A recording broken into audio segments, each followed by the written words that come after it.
Welcome back to my survival world.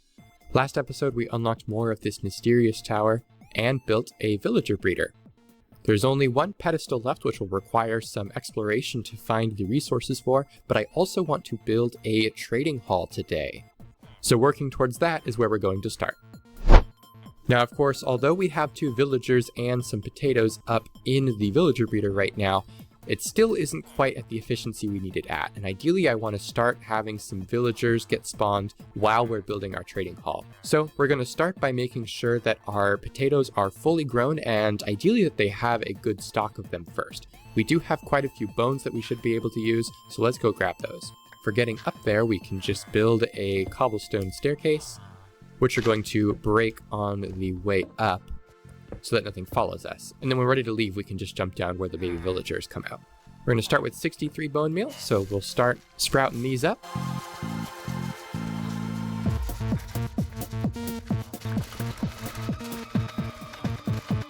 Okay, so we grew all the potatoes, replanted them, gave them the potatoes, and then used the rest of our bone meal that we had from that stack to just plant the rest of the potatoes. At this point, I'm sure they still don't have quite enough to start making new villagers yet, but that should be enough to kind of get us started so that while we're collecting resources and building the trading hall, they'll start to generate some that we can then transfer over.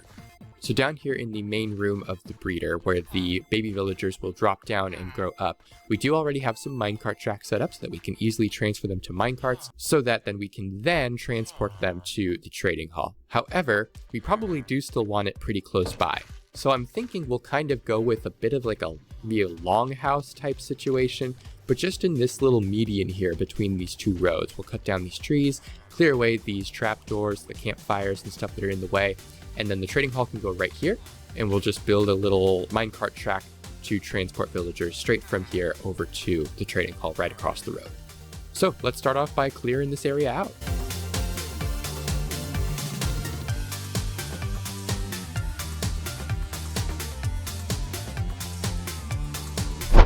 Alright, I cleared out a little extra space over on the sides here just in case we need it, and just so that it looks a little bit nicer once we have the trading hall built, so we can see it a little bit better. Oh, looks like our villagers are producing some babies. Oh, I think I just saw one spawn. Yep, so it won't be long before it pathfinds. Oh, and it fell right down. Let's go check it out. Here we go. So we've got a little baby villager down here. He'll start growing up. And like I said, he should be completely unable to pathfind outside of this gate here thanks to the rails. And I think I even heard they might be getting another one going. So hopefully it won't be long before these are grown up. By the time we finish the trading hall, they should be ready to transport over. Before that though, we do still have a few more resources to go and collect. Primarily, I want this building to be a little bit lighter on logs. We did get 61 logs out of it, but I don't want this to use necessarily a lot of wood. Ideally, I'd like a lot of stone. So we're going to collect some more stone blocks, some andesite, and I think some deep slate as well. It might be really nice, especially for the floor. But then we'll get going on building the trading hall, and then we'll start transporting villagers over.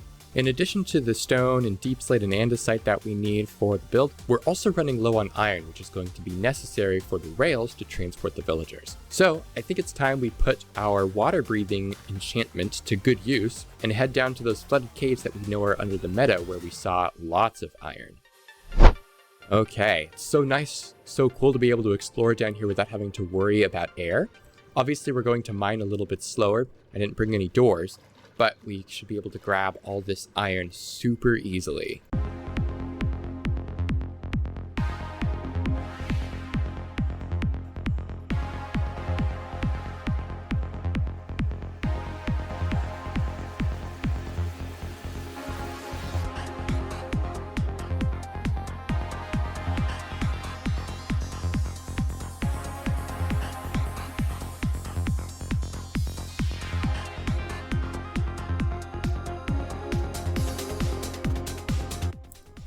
So we did lose a little bit of iron over the course of that trip, just due to it being on the walls of this aquifer here.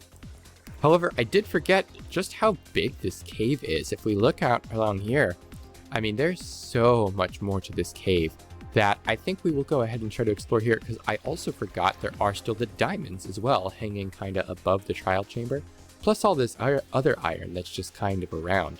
So we'll do a little bit of searching for kind of both of those things, as well as collecting the deep slate and such that we need for our build.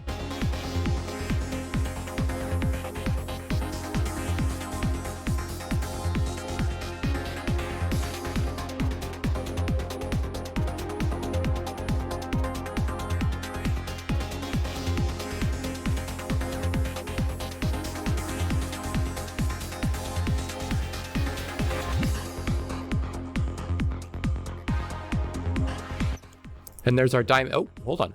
Yeah. Just walking over to the diamonds that we saw, and directly above it is an amethyst geode. As a reminder, we're pretty sure we need an amethyst cluster for the last pedestal in the tower. Oh, there's 2 diamonds. Nice. I didn't realize that. Let's grab those. And we will climb our way up to the geode. Of course, we could pillar up there, but since we need the deep slate anyway, we'll go ahead and just make a staircase.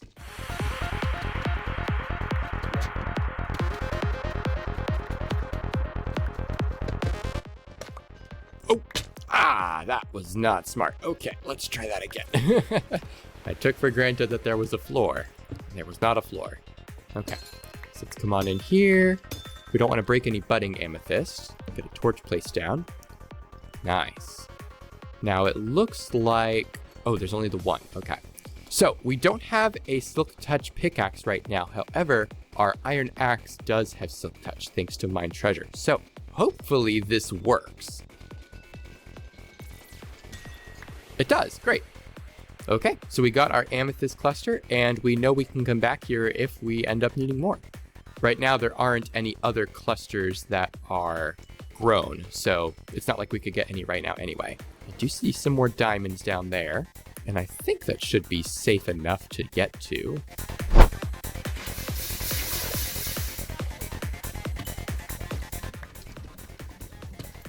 Nice. Any more? Nope. That's okay. We need the deep slate anyway. We could use more iron as well, so we still have some more mining to do down here. There's some diamond over there. Oh, quite a few actually. We can go ahead and head that direction. Oh, even more hiding behind this pillar here.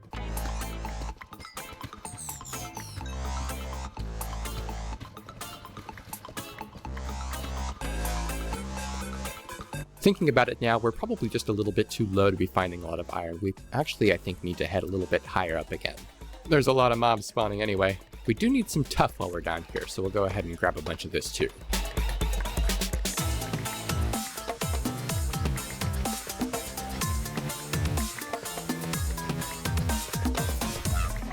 Okay, yeah, see, I think iron is most common right around where the stone turns into deep slate. We've got some right there, got there, and there. Lots along the ceiling here, and some over there too.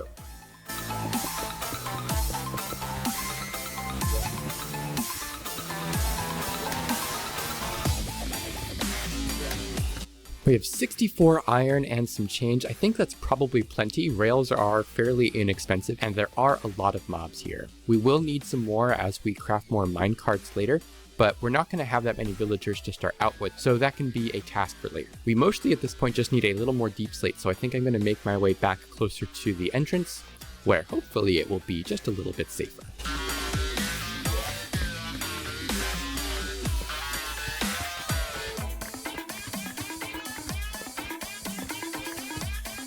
Oh, nice. Don't see that every day. Oh my gosh. Holy cow. What? What was that, like 6 diamonds? 6 diamond ore? I can't even keep track because I was using my fortune pickaxe.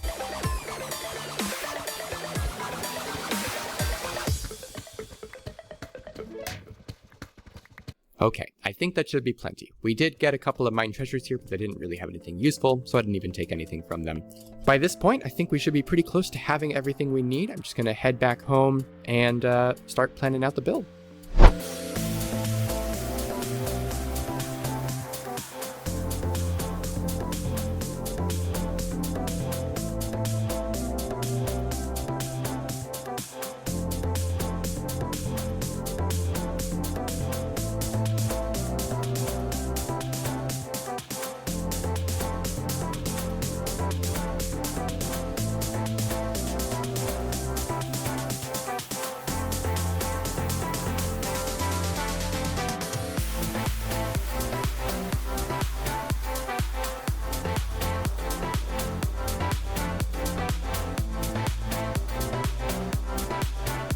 And there we go.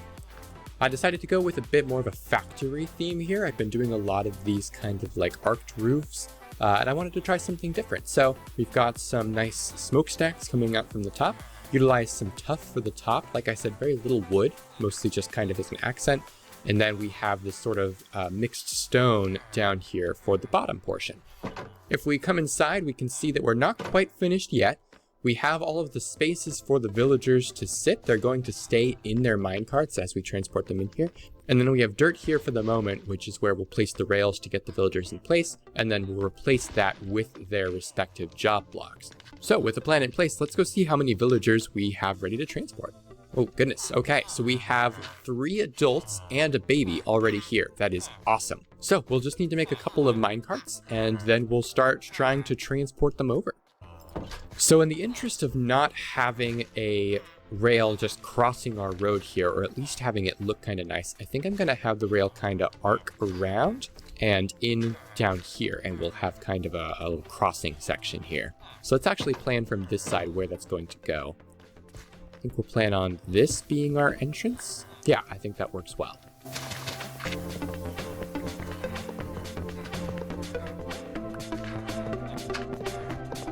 And then for ease, we'll put the first villager right into that slot there, the next one here, and so on. Okay, so let's try and nab one of these guys. Okay, cool. So we got him ready to go. Push him through there. Nice. All right, first villager's in place. So now we simply move over to here and do the next one.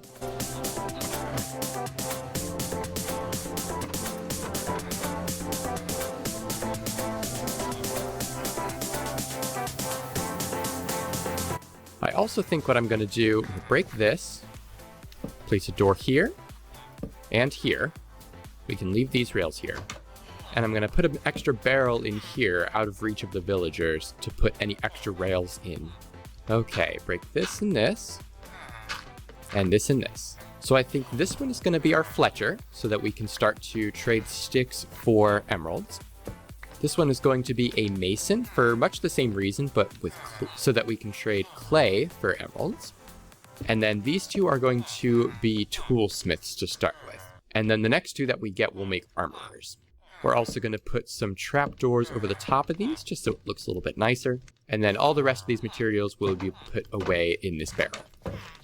And that largely completes our trading hall. We have 4 villagers with more on the way, thanks to our joint villager breeder just back there. So once we start leveling these up, which I think I'll just do off camera because it's not very interesting, then we should have access to diamond tools.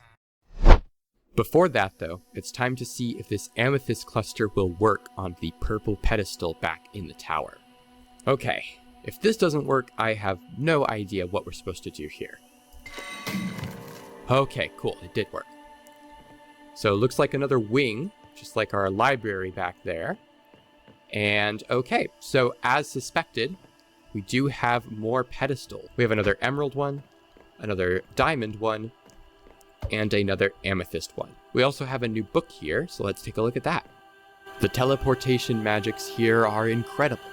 For how terrible he was, this tower's original owner was undoubtedly skilled. Using this enchanted spyglass, I can visit each of the floating islands around the tower simply by gazing upon them. By gazing back upon the tower, I can return here as well. This will be very useful for ensuring that Arcane Lock remains intact. This book is called Forgotten Diary Number 3. So we are still going backwards. We're uncovering a little bit more about the mysterious unknown author's thoughts about the original tower's owner. Apparently he was terrible, but there was some pretty powerful magic going on here. Let's put this book back. So we do have this enchanted spyglass, indeed. It doesn't seem to be doing anything. And the book also mentioned floating islands. There haven't been before, but I guess it's possible that when we used that pedestal, some appeared, just like how we didn't see the balcony from the green pedestal down here. So let's take a look around and see. It doesn't look like it. This is the library here, and if we come around here, we can see this new room, which has a lot more glass going on, even up there. Pretty cool. But no sign of any... Oh! Okay. We are back up in the bedroom. I was just looking for some floating islands, which I don't see. But when I looked at the tower, at the top of the tower, it teleported me up here. That's pretty neat. I think worth some more experimentation. Also, I sort of noticed as I was editing the last episode, but I didn't realize that the cake is sparkling again, which suggests that it will regenerate again. So maybe it's on a similar kind of 24-hour clock as the kaleidoscope here. But I want to test this enchanted spyglass some more. So if I'm looking at the tower while I'm holding it, nothing seems to be happening. I can use the spyglass to look at, essentially anything. It doesn't teleport me, to the meadow or anything. But let's try looking at the tower again. Oh, okay, yep. So that does seem to just teleport me to the tower. And I suspect each of these pedestals will unlock the floating islands. They're probably locked behind these arcane locks. And then the enchanted spyglass will let me teleport to them too. I don't know if I feel comfortable using diamonds or emeralds on these pedestals, at least not right away, especially because we just finished our trading hall. So I want to make sure that we can upgrade our villagers and get diamond gear or see what diamond gear we can get before I start wasting any more diamonds on these pedestals. But we could pretty easily go back down and just grab another amethyst cluster. So I think I will try and do that and see if we can get a floating island to appear. For now, I'm going to put this enchanted spyglass away so I don't lose it. So that's sort of where our main entrance is, but I think the easiest way to get there is probably going to be through this hole that we carved earlier. And down this waterfall. Yeah, because that's the geode right there. Cool. Got a bit of a skeleton to deal with. First time using the bow now. Oh, and it only had one use anyway, so I guess that's that. Probably should light up this area, since we probably will be back here a couple of times. Oh, come on. There we go. Easy. Yeah, just in case we need to get more amethyst clusters so that it's easy and safe to access this area. Okay, back inside here, hopefully one of these clusters is fully grown or will be grown soon. It looks like we're not quite there yet. This is still a medium one, I think.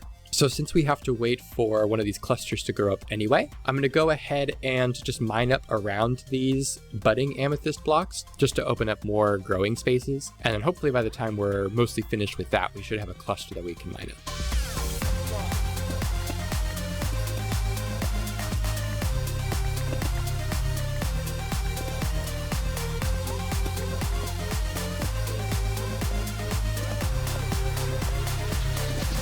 Okay, I think that's pretty much as clear as it can get. It's a little bit inconvenient when some of them spawn, right next to each other or diagonal to each other because you can't clear quite all of the spawning spaces. But now it's just a matter of waiting for one of these to grow. There are a couple that I think are at their second to last stage here, those two up in the corner primarily. So I'll probably just wait here until we get one and then we will return to the tower. I suppose that if I really wanted to, I could go and mine some more and find any diamonds or iron or even go to the trial chamber. But honestly, I am just pretty excited to see what the new amethyst pedestal will unlock. So I don't want to get sidetracked. So I'm realizing now it probably would have been faster to just try to use the kaleidoscope block and hope that we got an amethyst cluster out of that, or just do the diamond or emerald pedestal first. But in the long run, it really didn't take that long of waiting to get one of these grown. It was already large anyway, so it really was just a matter of time. So let's go ahead and silk touch it up. Oh, okay. I didn't think it was so close to the edge, but I did not like how quickly it was falling. Okay. So we've got our amethyst cluster. Let's head back up. Ah! Oh my gosh. I was running so fast, it snuck up on me. Where are you going, dude? Come here. Yeah. That was the sneakiest baby zombie I've ever seen. I didn't even hear it. I was sitting in that amethyst geode for so long and I didn't hear one peep out of that zombie.